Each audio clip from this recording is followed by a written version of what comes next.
Welcome to the Daily Insider here on Vegas Insider. I am Kevin Rogers.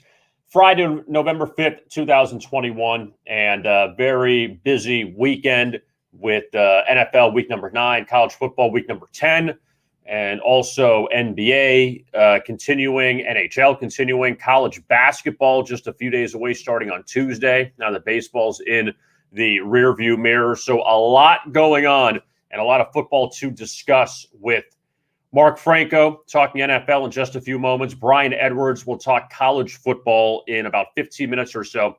But before we get to Mr. Mark Franco, who's on fire, 9-2 his last 11 plays in the NFL, I want to tell you about BetMGM. They are the king of sportsbooks. And if you're a new player, you get a great promo.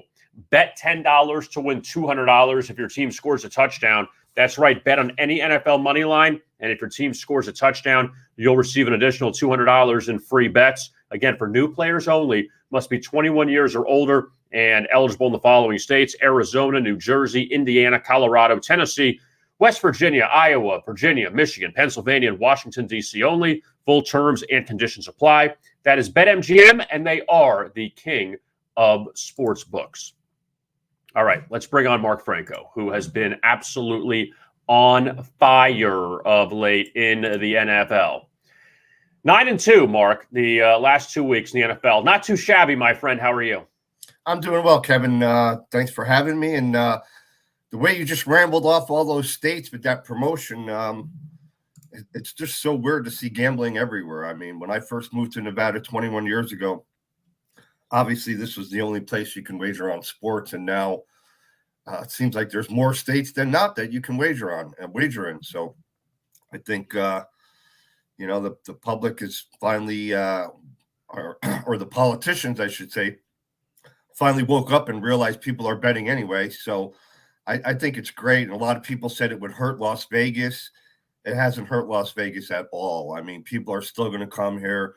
People are still going to bet. But if anything, it makes betting more attractive. So it's not hurting Las Vegas whatsoever. Now, I want to get to the Raiders with you in just a second and everything that happened there since you're based in Las Vegas and talk about what happened with the Raiders. First, I want to get to last night really quick. Your thoughts. Colts beat the Jets 45-30, and Indianapolis, it seemed like they just could score at will last night in that game.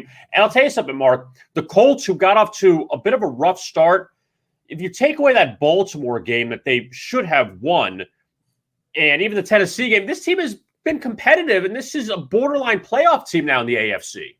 No question. I think the Colts have the talent to go on a nice run. I mean, last night they ran the ball right down the Jets' throat. I mean, they were able to run at will against the Jets, and that opens up the passing game. You know, Carson Wentz is still a decent quarterback. He gets a bad rap, but when you got a running game like that with Jonathan Taylor, takes a lot of pressure off the quarterback. And Wentz also had a good game, and they hung a 45 spot on the Jets.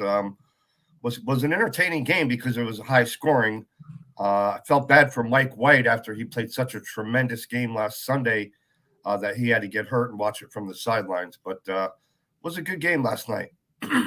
Now, let's take a look at Sunday's action, Mark, and some of the games. And let's start with the Raiders. They're playing the Giants at MetLife Stadium. And obviously, man, this team has gone through so much this season. They got off to a great start. The John Gruden stuff happens. They got to deal with that. He's gone. They play better after he leaves. They beat the Broncos and the Eagles. And then all of a sudden, this Henry Ruggs situation happens. It's a very unfortunate situation. Now, just to tell the people that live outside of Las Vegas, do you have an idea of where this accident happened? Absolutely. It's a road that I used to drive down all the time, but it's Rainbow Boulevard, and the speed limit is 45 miles an hour. Just like any major street, 3 lanes on each side, 45 is the speed limit. And this idiot was going 101 report said 151 miles an hour. Another report said 157 miles an hour. And I just can't picture or fathom going down Rainbow Boulevard doing 150 miles an hour. It's like committing suicide. I don't know what he was thinking. I know he's got a souped up Corvette and all that. And the poor lady that got hurt, I feel so bad for her and her family. She just got hit from behind and her car exploded. How Ruggs and his girlfriend didn't get injured, more seriously injured, is beyond me. But the thing that was disappointing to me is, when you've got that kind of money, the first thing I always say what I would do, I would buy a limousine. I'd have a limousine parked at my house, and I would hire a driver 40 hours a week, whatever it takes, when I want to go out and party, and he would drive me around. Why do you have to get behind the wheel, and not just getting behind the wheel drunk, but thinking that you're Superman and can go 150 miles down a boulevard? Just very sad situation. Something, again, that the Raiders have to deal with, but could it make them stronger? I mean, after Gruden left, the Raiders have been a really solid team the last couple of weeks. Rich Bisaccia is doing a fantastic job. Unless the Raiders tank the rest of the year, I expect him to be the head coach. I don't know why Mark Davis would not want to keep him on, but Ruggs is a big loss. The Raiders are not real deep at wide receiver. So, he actually had a good season so far to this point where Carr can rely on his speed and just throw the ball downfield. And there's no question they're going to miss him, but do they rally behind each other again? And, going to New York, early start, but the Raiders are off their bye. So being off their bye helps them a little bit. I would lean towards the Raiders here, but it's very tough to tell, even though I watch the local media and they're on all the time. It's very tough to tell what the mentality of the Raiders is right now. Yeah, Mark, and from a football standpoint, this is what we do, and we talk about the accident, which is very unfortunate, but just from a handicapping standpoint, when you look at this game, Raiders off the bye, they're playing well, and it seems like Derek Carr's a pretty good leader, and that's, when he comes off as. When I look at the Giants, though, Mark, they beat the Panthers 2 weeks ago, really good win at home. They hung with the Chiefs. I kind of wonder now, do the Giants now go back to the Giants and not play well, that after two pretty good performances that now maybe they take a step back against a Raiders team? Again, you don't know what you're going to get. Are they going to be ultra focused, or are they going to be distracted? We don't know. But from a Giants standpoint, how do you look at this? Well, the Giants have played pretty good defense this year. I think, that's one of the reasons that kept them in games. Not having Saquon Barkley is a big deal. And the Giants have been banged up all over the place. So they've had injuries everywhere. Going to the Meadowlands is never an easy place to play, whether you're playing the Jets or the Giants.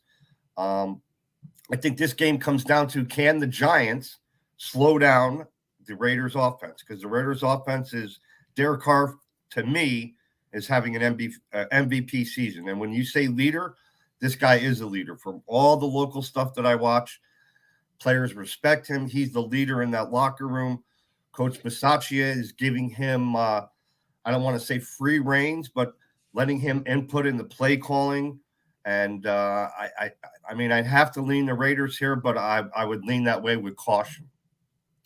Now let's take a look at some of the other games, Mark, for Sunday. And more drama, but this time more of like football drama, not life drama. The Browns and the Bengals in Ohio, and Cincinnati's off. Look, we can't really dump on the Bengals for this reason, Mark, that they're expected to be a last place team, and they've made such great strides this year. Joe Burrow is becoming a franchise quarterback. Jamar Chase, who really took a lot of crap in the preseason, he's been great this year. And third straight road game, they lose to the Jets. They're huge favorites. Now they come back home and they face Cleveland. And the Browns, with this Odell Beckham situation that he's getting released, and the Browns offense has been great with Baker Mayfield. What do you think with all of that going into this game, with both teams dealing with their own? I mean, the Bengals still playing well and the Browns are 500, but the Bengals deal with their own, like coming off a loss now, and the Browns off of all their stuff on the inside. Yeah, the Browns are kind of like a soap opera. I'm pretty surprised that they didn't get the opportunity to trade Beckham. I mean, I thought there was probably maybe, 4, 5, 6 teams that would be very interested in having him. So kind of surprised he didn't get traded. If they have to just release him, it's a bad situation for the Browns to get nothing. But I think Baker Mayfield is injured. I mean, we know he's been injured. He just doesn't look right. He's not throwing the ball the way that he normally does.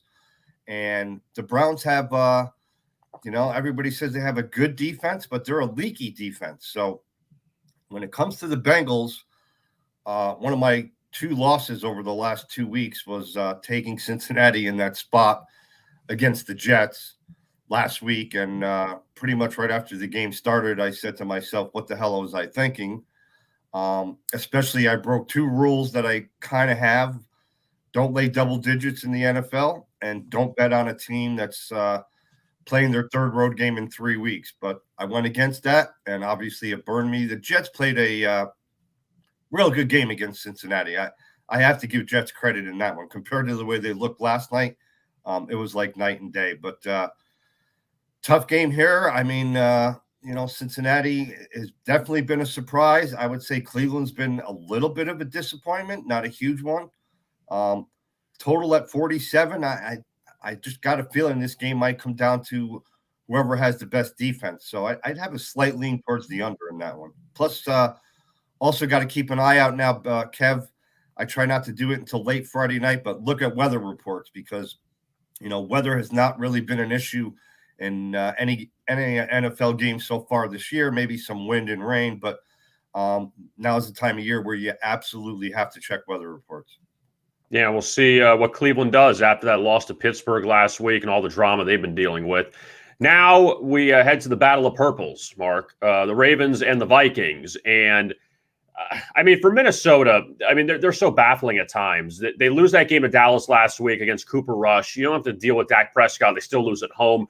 But now they're getting nearly a touchdown against Baltimore, who's off the bye, and the Ravens, who, again, right now, the best team in the AFC North.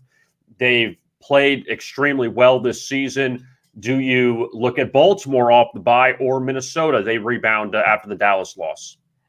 Looking at Minnesota, they have more talent on that team than they've showed for the last couple of years, no question.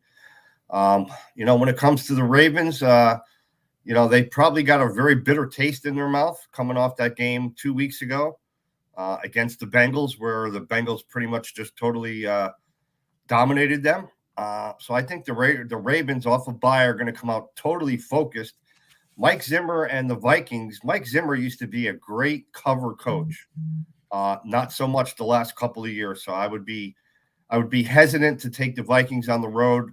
I would lean towards the Ravens, but not sure if I'm going to have an official play on this game. But this is going to be a good game to watch. Last week when the Vikings played the Cowboys opened up as a short 1.5 point favorite. Line went all the way to Minnesota by game time, Minnesota -4. That's a big line shift, obviously, because of the starting quarterback of the Cowboys. But I don't know. This is a tough game. Minnesota loses this game, I think they can kiss their playoffs hopes goodbye. Now another interconference matchup, Mark. The Packers and the Chiefs. Super Bowl I rematch for those go way back. But so Aaron Rodgers, he's not playing this week. COVID knocks him out. So Jordan Love is finally getting his first opportunity as a starting quarterback. And a lot of ways you can look at this. Packers, second straight week as a road underdog. They won at Arizona without Devontae Adams last week. He's back this week. But now you have Jordan Love. And again, we saw with Mike White last week against the Bengals play very well in his debut. We know Kansas City's defense isn't very good. So do you take a shot with Jordan Love, or do you say Kansas City, this is a good shot for them to blow someone out? Another interesting number here because the Packers were a 1-point favorite before the news came out that Aaron Rodgers can't play because of COVID. Don't understand why Rodgers wouldn't get vaccinated. He kind of played with the media there about but bottom line is he didn't get his COVID shots, and now it's been going through the Packers for the last couple of weeks. So I can understand how he got contracted COVID, but obviously the line shifts because if there's one quarterback in this league that's worth a touchdown, it's definitely Aaron Rodgers. So that's why you see the Chiefs now -7. The one thing Jordan Love's got going for him, he does take quite a lot of reps in practice. I do know that because Rodgers, being the veteran that he is, he doesn't need a full practice, so to speak. So, he has some good practices under his belt. I think he'll be okay, just because the Chiefs rank in the bottom of the barrel in the league against the pass. So, and like you said, the Packers got a couple of guys coming back, and I don't know. It's tough to pass up to 7, but again, you're going into unknown territory with Love being the starting quarterback. Yeah, and this game, Mark, just so tough to handicap. So many factors here with Jordan Love, and we don't know if he's going to be okay. We don't know if he's going to be a bust. We don't know if he's going to be great. We don't know if the Packers were brilliant in drafting him in the first round a few years ago, or still going to take him time. But again, the Chiefs have been so terrible against the spread. How do you make an argument for them, even facing a backup quarterback or almost a rookie quarterback in a sense, making his first NFL start? Yeah, I mean, Kansas City is just not the same team as they've been the last couple of years. I mean, watching them play, there's holes all over the place. I think the biggest factor for Patrick Mahomes he's not having a bad year, but not having a great year is the offensive line of the Chiefs. The offensive line is like they got some new additions in the offseason. It's like patchwork, and they just don't block for him like they used to. So this is a game that, Kev, to be honest, I will not put my money on, but when it comes kickoff, watch the first quarter, maybe make an in-play bet, maybe have an opportunity at halftime where you can get a better number. But I kind of want to lean towards over the total of 48 just because the Chiefs can't stop anybody. But again, the Chiefs are not that same team that are putting up 30, 34, 35 points a game anymore, like we saw Monday night against the Giants. Also, kind of factor in the Chiefs coming off a short week, but they were at home on Monday. They're at home again. So I don't think that has a big factor to play in the game. Mark Franco, he is 9-2 in his last 2 weeks in the NFL. He's just on fire. He's number 2, in fact, at Vegas Insider in the NFL this season. He's had a great year. And also you can follow him in college and also NBA as well. How many picks do you think you're going to have in the package when it's all said and done, Mark? Probably post it either later tonight or tomorrow morning. Saturday morning is usually the latest that I post my plays. I'll have anywhere from 4 to 6 plays going this weekend for sure, Kev. All right. Mark Franco, you can check his picks out at Vegas Insider. One of our senior handicappers here, does a great job, been with us pretty much since the beginning. And check out Mark's NFL selections, especially. He's on fire in the NFL. Mark, thank you so much. We'll talk to you again soon. You got it, Kev. Thanks for having me. Have a great weekend.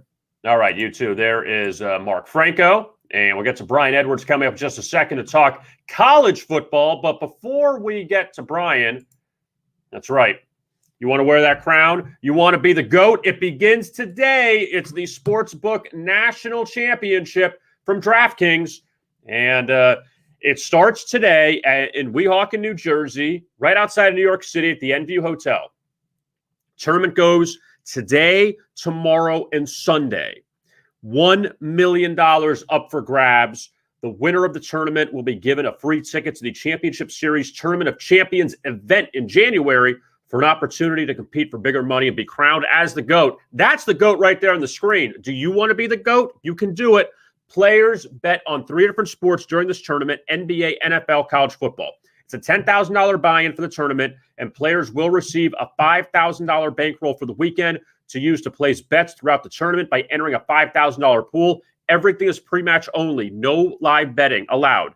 And again, in New Jersey, you can do this, and also several other states that DraftKings is legal in. They're allowing you to do it there, so you don't have to necessarily be in New Jersey. But the tournament is going to be held in Weehawken, New Jersey, the Enview Hotel. It's today, tomorrow, and Sunday, the Sportsbook National Championship. Check it out at DraftKings right now. All right, now let's shift over to college football, and let's bring on Brian Edwards. We almost had him there for a second, but there he is. Hello, Brian. What's up, K-Raj? How's it going? Oh, good. It's going good. Well, I'm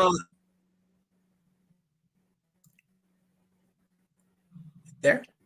I'm gonna take it down for 1 second because you're a little bit on the frozen side, my friend, and then we're gonna bring you back up. But it's let's see, we got you there. You're a little frozen. I think I'm good. You tell me. All right. Well, I'm going to tell you this, though. I'm going to take you down for a second. Let me see. I think you're okay now. See that? This is what we call live streaming. Am I good now? Not really. Almost. Yeah. Yeah, I think you're okay for right now. You got to pay that internet bill, Brian. Man, I don't know what's going on. Am I better? No? I'll tell you what. There you are. All right. Let's talk college football, okay? You ready? Oh, I'm ready. Okay, good. All right, let's get to it now. Let's go first game out of the chute, SEC, Auburn, Texas A&M, all right? And the Aggies here laying 4. Texas A&M playing well. Jimbo got his guys playing well. What are your thoughts on this matchup tomorrow in College Station? Well, I'm playing with fire here because the home team has been abysmal in this rivalry. In fact, the road team is 8 straight up, 8-0-1 against the spread since they joined the SEC in 2012. But I'm gonna go against that trend. Just can't overlook the fact that Jimbo Fisher is in great form. They've won 3 in a row, both straight up and against the spread. They've had 2 weeks to prepare. And Auburn is off a hard-fought win against Ole Miss. It was closer than the 31-20 final score indicated. Aggies minus BetMGM still had it at 4 an hour or so ago. If it's 4.5, I say buy the half point to 4. I think a 4 is a key number, like 3, 7, 10, 14, etc. I like the Aggies. All right, now let's look at the second matchup and LSU and Alabama. And, what's funny is these teams, it used to be a really good rivalry, and now just LSU is on the way out with Orgeron, and Bama, they are rolling along. What do you think about this game in Tuscaloosa with the Crimson Tide laying over 4 touchdowns? It's Alabama or pass on say. It is. Now, I got Alabama minus 17 in the first half. I don't know. I'm going to the guys what we're looking at first half wise right now. But if it's 17 and a hook, that makes me a little hesitant. I mean, it's Alabama or pass. Where's this game on the board? Darn it. Where is it? Where's it on the board? Okay, Raj, you know? It should be towards the bottom. Right? Oh, here we go. I'm sorry. Yeah. Looks like it is all – no, BetMGM still has it at 17 if you have a BetMGM account. It's Alabama or pass. LSU's decimated by injuries. Alabama has 0 room for whatsoever. They're at home. They should come out firing on all cylinders. I think, they didn't cover the first half against Tennessee a couple of weeks ago, but I think Tennessee's better than LSU right now. And Hooker's playing a lot better than Max Johnson right now. And I've always liked Max Johnson, but he's had some struggles. But, he's been without some players, and it's just kind of a lost season for the Tigers. So they didn't even practice one day last week. They were so short on bodies. So it's Alabama or pass on every type of bet in this game, in my opinion. All right, let's take a look at Kentucky and Tennessee. And we didn't hit on this on our video that we had this week. And check it out, Brian's SEC Best Bets. And what do you think about this matchup here with Tennessee and Kentucky in Lexington? I think it's a hard pass. Bill Levis, you don't know what you're going to get out of him, but Kentucky's been really strong at home. But Levis is, he looks like a great quarterback. He stands tall in the pocket. He can move. He's got a big arm. But this decision-making of his is very iffy at times. Now, it's been worse on the road. He's been a turnover machine on the road at South Carolina and at Mississippi especially. And let's, Josh Ali, Kentucky's second-best receiver behind Wan'Dale Robinson, he returned a 74-yard punt for a touchdown last week. And Kentucky basically they had another drive. They got a field goal, but they basically got nothing offensively for 3 quarters and change. And if they got the ball back down 31-17, with a little bit of time left in the fourth, I want to say maybe 5-6 minutes, and just throws another pick. And but he hasn't been as bad as doing that at home. He did have several against Chattanooga. They were barely survived that. They had to rally and win that game 28-23, if memory serves. But I can't go against Kentucky at home, but I can't bet with Levis playing so poorly and Hendon Hooker playing so well, and Tennessee has had 2 weeks to prepare. So it's a hard pass for me. And the final game we'll look at with you, Mississippi State and Arkansas. They meet up in Fayetteville. And the Razorbacks, they've kind of gone backwards a little bit of late after a nice start. Mississippi State, look, Mike Leach got them playing well right now, and they're getting 5 on the road. Yeah, Mike Leach teams were 21-10 against the spread the last 31 as road underdogs. Like I was saying, UK did not get much offense on Mississippi State's defense last week, only 216 yards. And Mississippi State straight up and against the spread in 3 road games. Now, in the one loss and non-spread or non-cover was the Memphis game, which that was nonsense. They had 2 guys wearing the same number, automatic flag, and the ball got down. Will Rogers, great performance last week, 36-39, 344 yards, 1 touchdown, no interceptions. I made Arkansas a 2-point favorite only because they're at home and coming off an open date with 2 weeks to prepare. But with Mississippi State catching more than a field goal, I got to go with the Bulldogs. All right. Brian Edwards, you could find the SEC really best bets. I'm sorry? Is my internet still not? My internet still messed up? A little bit, yeah. But that's fine. We got a few good analyses out of you, so it's fine. Sorry, brother. All right. We'll talk to you next week. Oh, man. Thanks very much. All right. There's Brian Edwards, and internet a little spotty there, so it's fine. But got a few words of wisdom out of him as far as the SEC goes. And if you want to check out the SEC Best Bet video, you could find that on Vegas Insider. And you have basically the entire weekend to look at that. And now I want to talk about the NBA for tonight before we tell you about some of the videos you could check out for the weekend. All right. It's a nice card inside the NBA this evening. And let's roll right through it. San Antonio's at Orlando, and the Spurs are a 3.5-point favorite.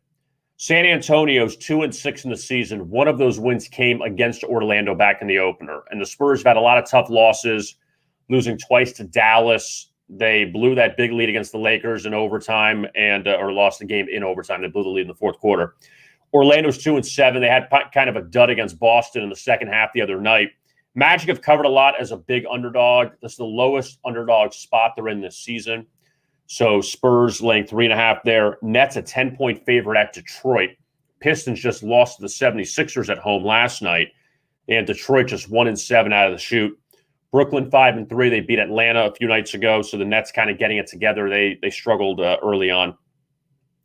Memphis is at Washington. That's a pretty good matchup there in D.C. This game opened as a pick'em. Wizards now laying 1.5 against the Grizzlies. Both teams at 5-3. Memphis coming off a few wins at home over Denver, and Washington off of a home loss to Toronto. But a pretty competitive game there in the nation's capital. Knicks and Bucks in Milwaukee, and the Bucks laying 4 right now. The Knicks have gone a little backwards of late. Again, early. We're 5-1. They've lost their last 2. And coming off a bit of a head-scratching defeat at Indiana. Pacers have had some struggles early, and the Knicks lost to them the other night, but Milwaukee laying 4. Cleveland's at Toronto. The Raptors, a 5.5-point favorite, and they've won 5 straight. They were 1-3 at one time. They're now 6-3. Cleveland's 5-4. They're 6-1 against the spread their last 7. So pretty impressive job there by the Cavaliers. And they're coming off underdog wins over Portland at home and also at Charlotte this week. So the Cavs have been pretty competitive. Clippers and the Timberwolves in Minnesota, second time they're playing in 3 days. LA beat Minnesota by 11 on Wednesday, and now they play again at Target Center. Minnesota was 3-1. They've lost 3 straight. And the Clippers, after a slow start, they're playing a little bit better now. The 3 late games inside the NBA, the Pelicans and Warriors out in San Francisco, and the Warriors laying 9.5. They're 6-1. New Orleans is 1-8 so far on the season.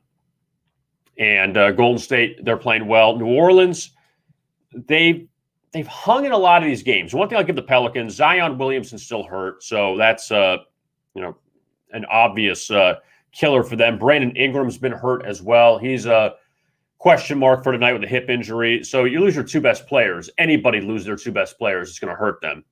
But New Orleans led Phoenix a few nights ago by double digits, lost by 12. Hung with Sacramento a few nights ago, lost that game. They just can't get over the hump. They don't have enough talent. Simple as that.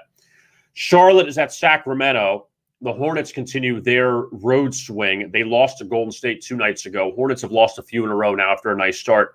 Kings finally got their first home win of the season, beating New Orleans, as I mentioned. And Sacramento at 4-4, they're a 2-point favorite over Charlotte. They were a 1.5-point favorite earlier. That line has ticked up a bit.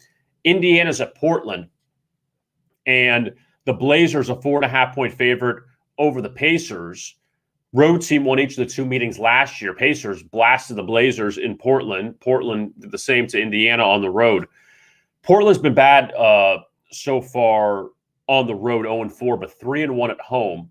And since losing to the Kings in the opener, they beat Phoenix convincingly. They beat the Clippers convincingly. They beat Memphis convincingly at Moda Center. So Portland, better at home. You wonder now, after that awful road trip, if they can get it together. While Indiana, 3-6, but they're coming off a few wins in a row at home over the Spurs and Knicks. And Indiana's had some struggles on the road, but also they've lost a few of those games as a short favorite. Now you're getting them as a dog. Tough game.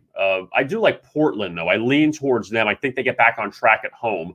But Indiana's playing with some confidence right now. And you say, all right, you're going to lay points with the team that's not playing well, or take the points with the team that is playing well right now. I mean, to a certain degree, they've won 2 in a row, but at least Indiana's playing a little bit better. And in the NHL tonight, you have 5 games. Blackhawks and Jets in Winnipeg. Chicago's 1-8-2. And Winnipeg, they got off to a little bit of a bumpy start, but they're 5-2-2, so they're playing better. And Winnipeg laying 150 in that one. Rangers and the Oilers in Edmonton. Oilers are 8-1-0 in the season. They're playing very well, laying 140, 145. New York at 6-2-2. New York's been really good on the road this season. So we'll see what the Rangers can do there. Arizona's at Anaheim, and the Coyotes are 0-9-0 on the season. Or 0-9-1, excuse me, on the season. Yep, Arizona's the last team without a win. And they're in Anaheim to take on the Ducks, who have played a little better of late. And they're laying 170 at home. And Arizona, think about how bad it's been for them. They're going home tomorrow to host Seattle, who beat Buffalo last night as a -200 favorite. The expansion Kraken are going into Arizona, at least some of the early lines, as a favorite. So what does that tell you about the Coyotes? Predators and Canucks in Vancouver and Nashville. They've split the first 2 games on their Western Canada trip. They won at Calgary, lost to Edmonton. Now they get the Canucks. And New Jersey's at LA. The Kings have won a few in a row now. They've won 3 straight, in fact, on their homestand. And New Jersey's lost their last 2. They were just shut out by the Ducks, laying 120. Now they're flipped to an underdog. And we'll see what the Devils do. I mean, they're still in Southern California, so they're not traveling at all. So they had a day off to kind of recover there. College football tonight. Virginia Tech is at Boston College.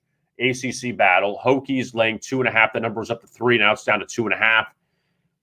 Virginia Tech has not been a great road favorite under Justin Fuente, but Boston College has not played well either. So pick your poison there. Utah and Stanford, Pac-12 after dark. And the Utes laying right now 9.5, 10, depending on the spot you look at. But Utah's at 5-3 and Stanford at 3-5. And Stanford had that big win over USC earlier this season, but David Shaw's team has gone backwards of late, and a whole mess of college football coming up tomorrow.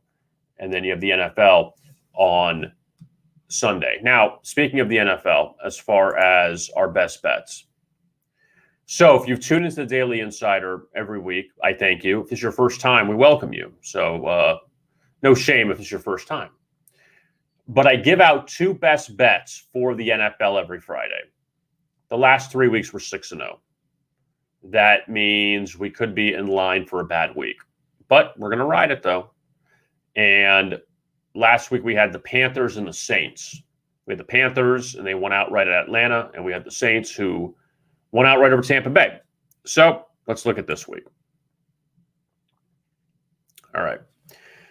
We'll kind of go backwards here because the Rams play Sunday night. So the Saints, they're laying 6 to Atlanta.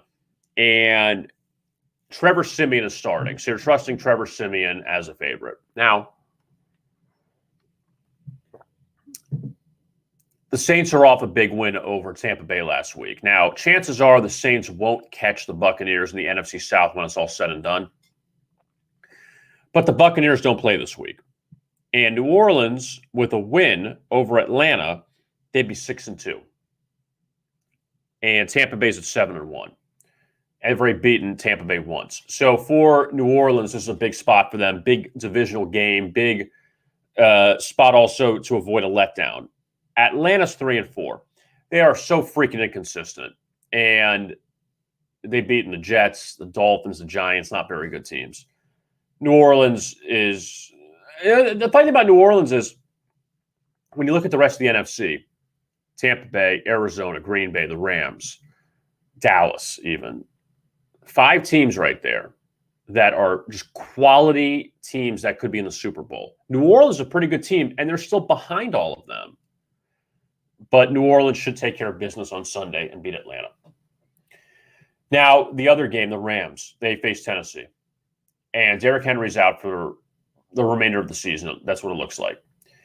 So the Titans went after Adrian Peterson. Adrian Peterson, his last few stops, he's at the end of the line. Hall of Fame running back, but it's got to end for everyone someday. And that's where it is, I think, for Adrian Peterson. And the problem with the Titans is they've relied on Derrick Henry so much. He leads the NFL in rushing yards. He leads the NFL in rushing touchdowns. Now he's gone. You have an athletic quarterback in Ryan Tannehill, but he can only do so much. Julio Jones is a question mark for the Titans.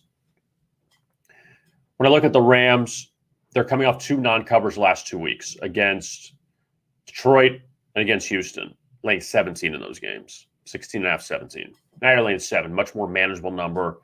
And Tennessee, they're off underdog wins over Buffalo, over Kansas City, and over Indianapolis. You're underdog again. And Mike Vrabel's been a good underdog head coach.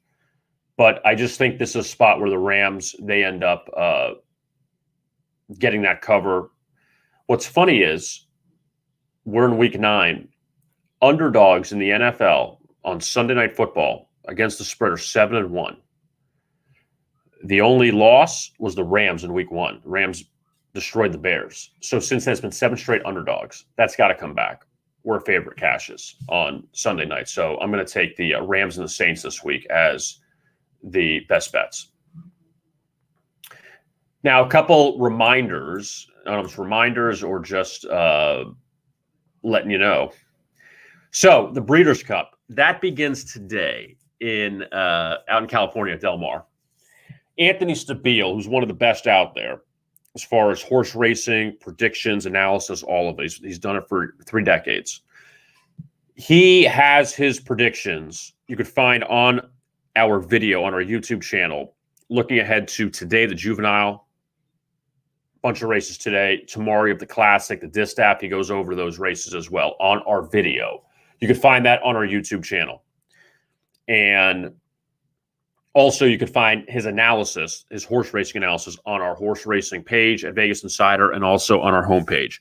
So the Breeders' Cup, you want some really good analysis on these horses, check it out with Anthony Stabile on our YouTube channel. Also, we have UFC, Adam Leikestein, who is a very good young analyst for MMA. And Adam has got the breakdown for UFC 268 coming up at Madison Square Garden tomorrow night in New York. and it's a great card. You can check out Adam's analysis on the video that I have with him, and also he has a breakdown of the UFC card for Saturday night, UFC 268 in New York at the Garden. So check that out on our YouTube channel as well. And Adam does a very good job with that. Now, before we go, BetMGM, I want to tell you about them. You're a new player only, bet $10 to win $200 if your team scores a touchdown. Again, for new players only. Bet on any NFL money line, and if your team scores a touchdown, you'll receive an additional $200 in free bets. New players only, must be 21 years or older, eligible in the following states: Arizona, New Jersey, Indiana, Colorado, Tennessee, West Virginia, Iowa, Virginia, Michigan, Pennsylvania, Washington, D.C. only. Full terms and conditions apply. That is BetMGM. You know who they are? They're the king of sports books. I am Kevin Rogers. Thank you so much for tuning into this edition of the Daily Insider. My thanks to Mark Franco and also Brian Edwards for hopping on to talk NFL and college. You can check out Brian's SEC Best Bets video also on our YouTube channel for this Saturday. And also the Bet and Collect podcast comes out later today as well, as I'll have a breakdown of all the NFL games for week number 9. I am Kevin Rogers. Thanks a lot for tuning into this edition of the Daily Insider. And as always, best of luck with your bets.